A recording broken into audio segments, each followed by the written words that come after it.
Hello students, मेरा नाम ब्रजेश कुमार है और आपका विकिरण करियर कोचिंग में स्वागत है। स्टूडेंट्स, हम लोग पढ़ने वाले हैं आज जो अपवर्तनांक का प्रकाश की चाल से संबंध है, बहुत ही ज़्यादा इंपॉर्टेंट है, most important, very very important. 2023 में जो बोर्ड एग्जाम चल रहा है, इसके लिए समझो कि एक प्रकार से समझो ब्रह्मास्त्र है तुम्हारे पास।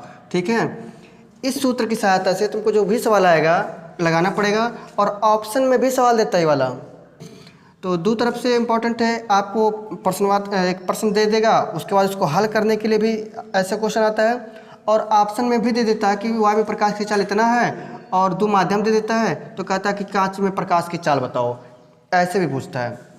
तो दो प्रकार से होता है।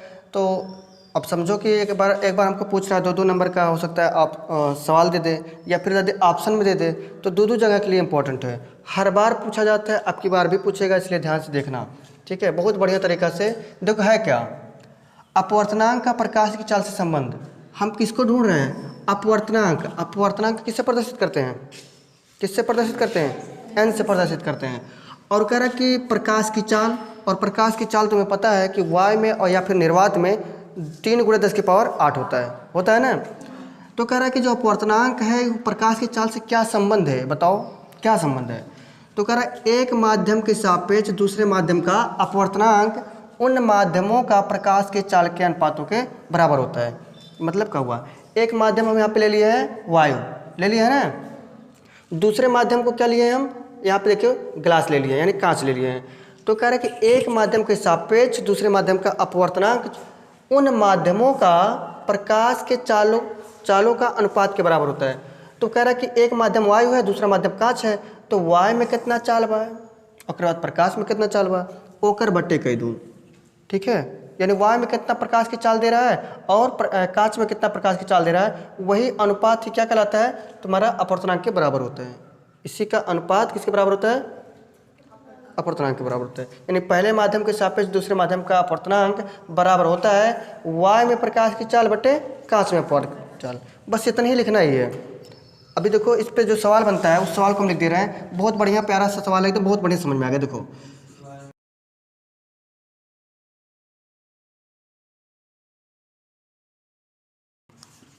भाई समझो, यहाँ पे क्या कर रहा था, एक माध्यम यहाँ पे लिया गया था, इसमें लिया गया था वायु और दूसरा माध्यम लिया गया था कांच। और यहाँ पे इससे पूछ रहा है कि वायु में प्रकाश की चाल 3 लाख किलोमीटर/सेकंड है। पूछ रहा है ना, मतलब बताया है कि वायु में चाल कितना है, 3 लाख किलोमीटर, और कांच में प्रकाश की चाल कितना दिया है, 2 लाख किलोमीटर/सेकंड। सही है ना। तो कह रहा है कि जो पहला माध्यम है वायु के सापेक्ष कांच का अपवर्तनांक बताओ। तो यहाँ लिखा है कांच का अपवर्तनांक बताइए। यही सवाल का जो सूत्र है, रख दोगे नहीं लग जाएगा? लगेगा कि नहीं लगेगा? हाँ, तो देखो हम ऐसे लिख सकते हैं ANG बराबर वायु में प्रकाश की चाल कितना दिया है, 3 लाख। तो 3 लाख किलोमीटर का मतलब होता है 3 × 10⁸ होता है। ठीक है, होता कि नहीं। ये मीटर में अगर हम बदल दिए, और मन करे तुम ऐसे भी कर सकते हो, किलोमीटर में रखना चाहते हो तो 1 2 3 4 5 इकाई दहाई सैकड़ा हज़ार दशहज़ार लाख, 3 लाख हो गया ना, बटे 2 लाख दिया है तो 2 1 2 3 4 5, यानी 5 जीरो रहता है तो 1 लाख बनाता है। ठीक है, तो देखो 5 जीरो से 5 जीरो चूरन हो गया। ANG बराबर कितना हो गया, 3/2। 3/2 मतलब होता है 1.5, कितना होता है 1.5, यानी ANG का मान कितना आ गया, 1.5। ये आंसर हो गया। समझो कि नहीं समझो? सिंपल है, मतलब हर बार पूछता है। अब ऑप्शन में तुम्हें देगा तो कहेगा तुम विस्तार से लगावा, विस्तार से लगाने लायक है ये नहीं है, इसलिए ऑप्शन में पूछता है, और ज़्यादातर ऑप्शन में ही आएगा इस सवाल। ठीक है, तो तुरंत मार देना, धुआं हो जाएगा एकदम, उतारो मुस्कुराते हुए। ठीक है, देखो एक सवाल तो इस पे लग गया, और इसी सूत्र पे एक सवाल और देते हैं, बहुत बढ़िया सवाल है। और ये तो एकदम सिंपल था। चलो वाई का मान दिया था और यहाँ पे कांच में प्रकाश की चाल दिया था, तुरंत रख दिया, तुरंत लग गया। लेकिन अब की बार क्या रहेगा कि अपवर्तनांक का मान दिया रहेगा और इनमें से किसी का चाल पूछ लेगा। इनका तो हमेशा पता होता है, इतना बड़े बच्चे को पता है वायु में प्रकाश की चाल कितना होता है, 3 × 10⁸, ये तो फिक्स होता है। इसमें पूछेगा कितना होगा, तो इसका अपवर्तनांक दिया है, इसका चाल पूछेगा आपकी, ऐसा सवाल देते हैं। ठीक है, इसको आप लोग जल्दी से कॉपी कर लो, देखते हैं अगला सवाल। हाँ भाई, कुछ लोग खाली यही सोच के आते हैं कि चलो सर जी सवाल छापे होंगे, चलते हैं आज मुस्कुराते हुए नहा धो के सवाल उतारेंगे, सवाल उतार के चले आएंगे। 2 सवाल हुआ। देखो एक सवाल तो हम बता चुके हैं, इसी पैटर्न पर सेम सवाल है और लग भी जाएगा, लगा भी लोगे हमको लगता है, लेकिन हमको लगता है इससे नहीं मतलब है, हमको एक बार लगान देना ही उचित लगेगा। देखो इस सूत्र हमको याद है, यहाँ कह रहा है हवा में प्रकाश की चाल 3 × 10⁸ मीटर पर सेकंड है कि नहीं है, ठीक है। और फिर कह रहा है कि हवा के सापेक्ष पानी का अपवर्तनांक दिया है। हवा के सापेक्ष किसका अपवर्तनांक दिया है?